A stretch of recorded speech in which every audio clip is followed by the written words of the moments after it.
Welcome to Breakthrough Success. I am your host, Marc Guberti, CEO and founder of the Content Marketing Plaza, bringing you 3 new episodes each week where I and top-level guests teach you how to take your business to the next level and achieve your breakthrough. Now, if your big breakthrough is growing your business and you want to figure out how do I do that, one of the things I offer is a free strategy call. You can jump on that, marcguberti.com/strategy, which will be in the show notes. But one of the other things you could do to grow your business is really give your customers a great experience. And I feel like this is one of those parts of the process that a lot of people overlook because we're so busy on growth and acquisition and getting customers. And I feel like we neglect our existing customers where sure, we give them the product they're looking for, we give them what they signed up for, but we can do a lot more in that relationship. And if we treat our customers right, they're going to maybe buy more stuff from us. They're going to share our services, our products, our brands with other people. So there's certainly a lot of potential there. And today's guest, she is really great at giving customers a great experience. She is a highly successful and experienced customer experience strategist and published author. For over 25 years, she has been delivering world-class customer service and experiences. And one of the things that's very interesting about her is she grew up with her family who they were actually a McDonald's family. They opened up store number 150 in Florida back in 1959. So McDonald's, I mean, love them or hate them, I mean, they have very great systems. And today's guest was very deep into that. So we're going to explore, how do we get better at giving our customers such a great experience. And we have this great guest for us in episode 355, who is none other than Jill Raff. Jill, it is such a pleasure to have you on the show.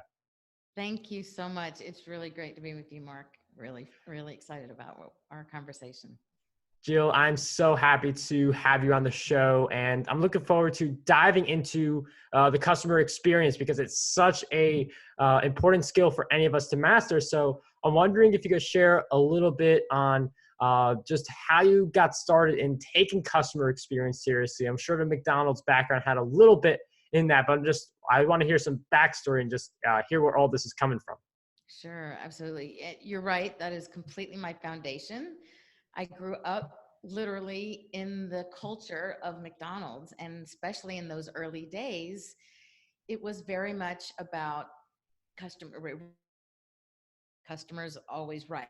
Now, that's a conversation to be had today, not necessarily meant in the same way, but in the mid 50s, also the world of business was different. The customers were different. The delivery was different. So that's a whole separate conversation to be had, but it really was about, I remember my dad working so hard, always looking at people in the eye, and he was still known. Unfortunately, my dad passed away prematurely, coming up on 25 years, pretty incredible. But what makes me feel so good that I've learned from him and truly his legacy is that I still hear people say that I speak to and been interviewing people who worked with him who would say, your dad was so personable. He would look you in the eyes. He knew your name. He would ask about you. He would know the names and speak to you about your children's names. It was just very personal. It was very real. And it's about treating the customer's interest, putting their interest first ahead of yours, beyond just making it, a buck. It wasn't about that. And so I learned that as my truly my ethos, my work ethic. And that's something that continued with all the different, I've worked across many careers, many industries, and the common denominator was always that great customer experience. Yeah. And the amount of history you've had with that, and the fact I love when people really get involved with their families with business, and it definitely seems like you had that kind of relationship with your family. And customer experience is something that really trickles down. It's something that you never really forget when a company serves you good, also when a company serves you bad. And I think part of customer experience is getting to understand the customer, which I feel like a lot of people know that to be true, but I don't feel like enough people go about to understand their customers. So what's your advice for being able to better understand our customers and be able to serve them better?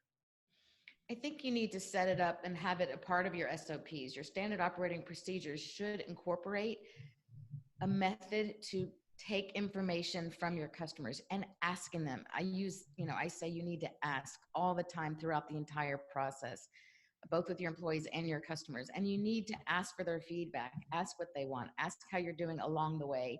And at the end, and really be able to collect some information about what's important to them, regardless of what business you're in, and utilize that back when you're working with them and show them that they matter, that you remember them, you recognize them, their names even, right? Just even using someone's name. There's a great quote that talks about that the person's name in any given language is the most beautiful sound, right? So I do think that's so true. I even use that when I write letters or emails. I'll use someone's name. Think about it, it's like that little hit of dopamine. And it's crazy, but you think about it when you see your name written or when you hear your name. So that's just a really small little detail, but I think that it's important for businesses to not only see it as business, but think of business as personal. And because it's about that connection, it's about the real people, because people are people first and their customers second. And I feel like it's very important to take the approach of getting to know them as people and developing those relationships. And I really love that idea of getting to know them as people, because we could hear a lot of different noise around you. Like if you're in a crowd or something, then when you hear your name, like your ears perk up, like you're looking around, like who said my name? And that's something, like our name carries a lot of meaning to us. And I really like how Jill said, like, people first, customers second. And if you view them that way, and the relationship is pretty obvious that you view them as people first, they're going to come back and again and again and again to continue to buy your products, continue to be clients if you view them as people first and customers second. And one of the things that I want to address also is that there are some people who maybe they're not treating their customers right, or a relationship is non-existent. And these have been customers who have been there for a while. So in that scenario, how do you change the culture around that relationship so customers see that you're treating them with higher respect, but obviously doing that also? Absolutely. And that's an excellent question. And I think a lot of businesses who are already well into their business think, well, everything's moving along and I have the phone's ringing or people are walking in the door, whatever the business is, and they're fine. But the truth is that there's this amazing statistic that blows me away. Okay, 80% of executives, business owners feel they're delivering an outstanding customer experience, while only 8% of customers agree. So think about that huge delivery gap. That's insane, and it's dangerous for your business. So I see myself as kind of that bridge that connects the owners sitting on their private island thinking everything's fine, and the mainland of the customers who are not agreeing and maybe feel like, okay, well, because you mentioned they're still hanging in there as your customer. Well, maybe the competition isn't that great. Maybe there's no one else nearby. Maybe it's just become easy. But if once they see that there's something else better because there's so much competition, they will not remain with you. In fact, 89% of customers begin business with your competitors following a bad experience. And so getting around to your question of how do we change that, it has to start at the top. It has to start with the owner. And that's with your core values. And a lot of times, even if they've established their core values a long time ago, they're probably not living up to them. Or maybe the customers experience the people aspect, putting people first in your business. Maybe it's not a part of your core value. So I would encourage you to go back and look at the list of what you have, your core values, what's important to you. Make sure that's a part of it. And it's one of the things that I do with my clients. But then also make sure that every decision that's made after that is reflected back, and that it actually is putting out to the world what those core values are. And it's something that can be done at the start of your business, or once you're well into your business. It's something to go back and double check on, because if it's not working, if it's not out there in your business, it's not a part of your core values, or the core values are not being reflected within your business as you hire, as you train, as you interact. And that's a really good point. You bring up the core values, and it is good to check in on them every once in a while, not just to see if you're following up on them, you're doing everything they say, but also, do you want to add in a core value? Do you feel like there's a core value that you need to take away? Because there have been companies that they have changed their slogans. I mean, Google like came out, like do no evil or something like that was their first thing, but they changed it to something else very recently. So, I mean, just because you have a core value, it could change. Yeah, it's definitely an evolution. And I think as you grow, it is something that's important to always go back and check on. And, I think the goal here is what you touched on before, is lifetime value of a customer. And that's really where I think it's important, is when you develop those relationships, that then you go deep and that customer becomes a long-term loyal customer, and they're going to refer you business. They're going to come back with other friends. In fact, it's really crazy because businesses have a 60 to 70% chance of selling to an existing customer, while the probability of selling to a new prospect is only 5 to 20%.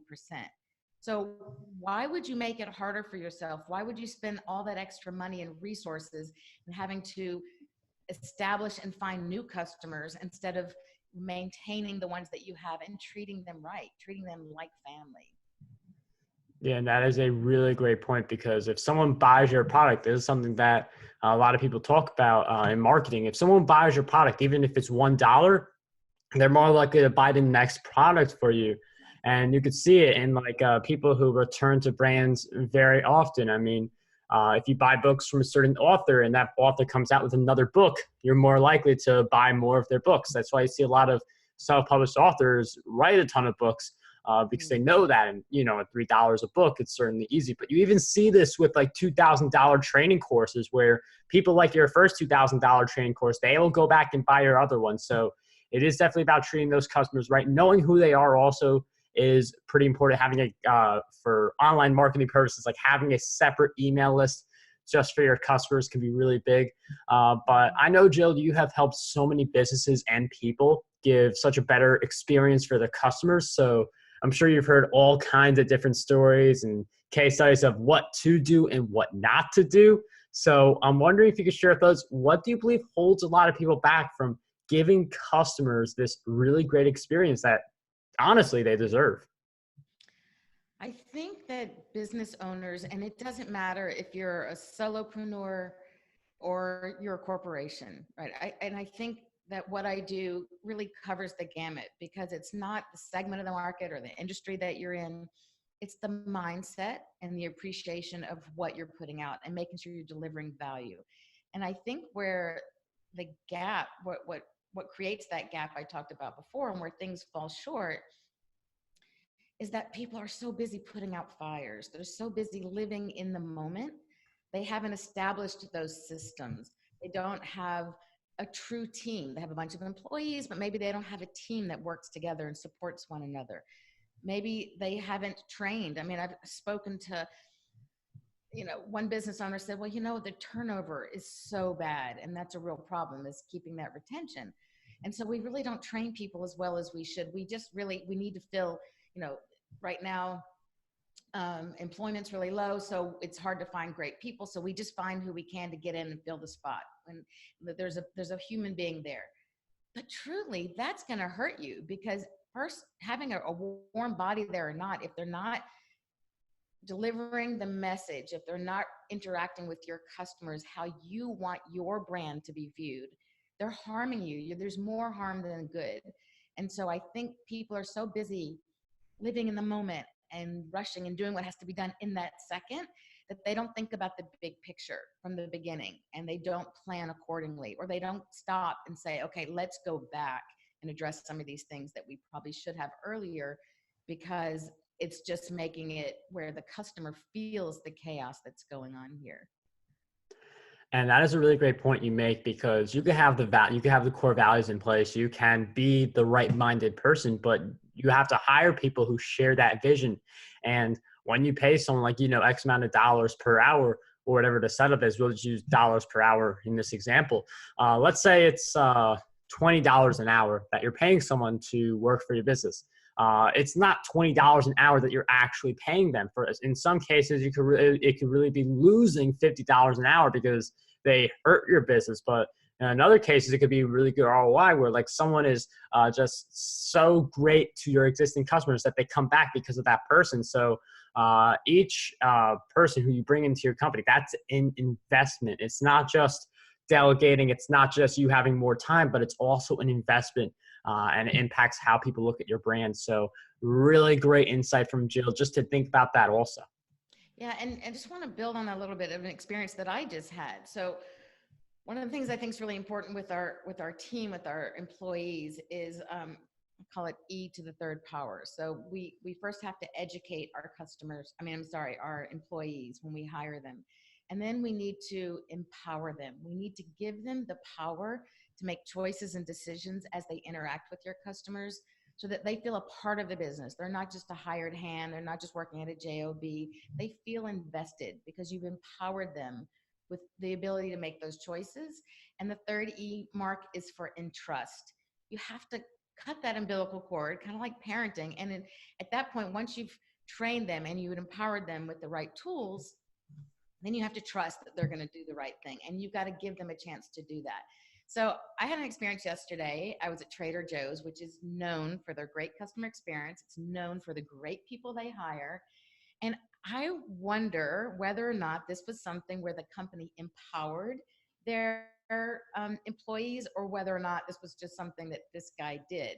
So I went in and, I'm checking out. Did you find everything? How did everything go? And I said, well, it's great. I ended up, as usual, with this whole basket of stuff that I didn't come here for. And the actual thing that I came for, you didn't have. And he said, oh, well, what was that? And so I was buying a gift for my sister I'm going to see soon. And so I mentioned what it was that she loves. I always bring to her.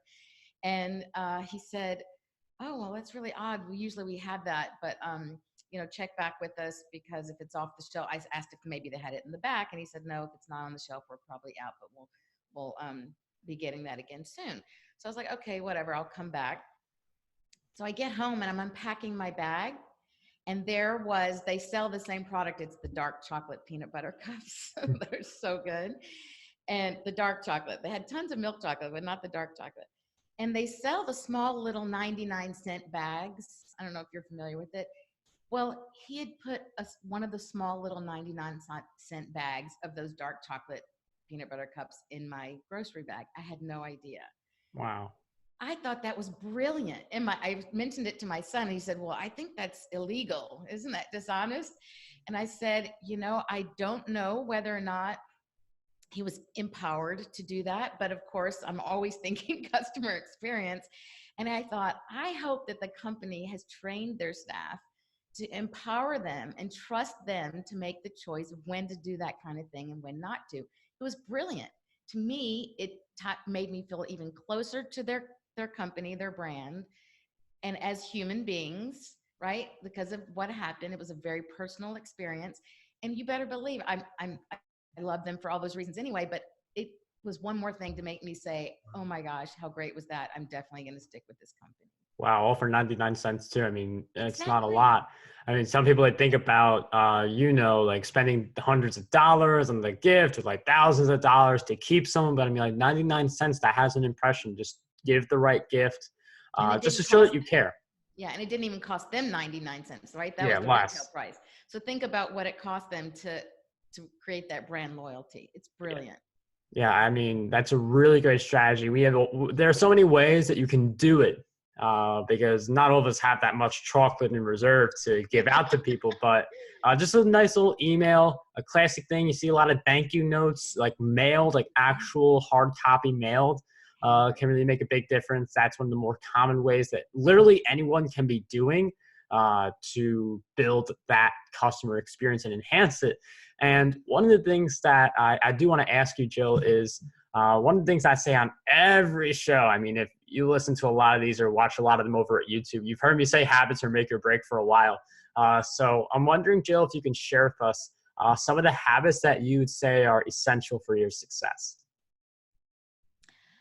I think from the beginning, when I meet people, I try to, even if it's not a client, when I engage, if I meet someone out at a networking event or at a party or someone introduces me, I write down their information. I try to connect with them on LinkedIn and on Facebook, the key places. I was just speaking with someone and somehow the conversation came up and she mentioned her birthday. So I made a little note of her birth date off to the side. I've already put it into my calendar so that when her birthday comes around, I'll send her either a handwritten birthday card or most likely an e-card or at minimum an email recognizing her birthday. She won't even know. She'll say like, how did you know it was my birthday? I paid attention to that detail in our conversation and I took note. So it's those little things, recognizing, and then using that information. If they mention, oh, they're going on a family trip and they're going to be going to Italy next week. So maybe circle back. Oh, how long are you going for? Find out, make a note. Oh, how was Italy? You know, I hope you had a great time. What was your favorite part? Just something to create an engagement. So it's those little, I'm very detail oriented throughout. It's my personality, but my different career paths have actually heightened that and really trained that. And I think it's just really important to pay attention to the details because I do think it's the small details that make the biggest impact. Yeah, those small details really matter. And it's really smart, as Jill mentioned, write down those notes, set a reminder. You could do this on virtually any smartphone now. So like I have like at least 10 different reminders telling me when I'm supposed to reach out to people for different reasons. Like for sometimes it's getting someone on the show, and other times it's someone who said, I'm interested in having you speak at my event.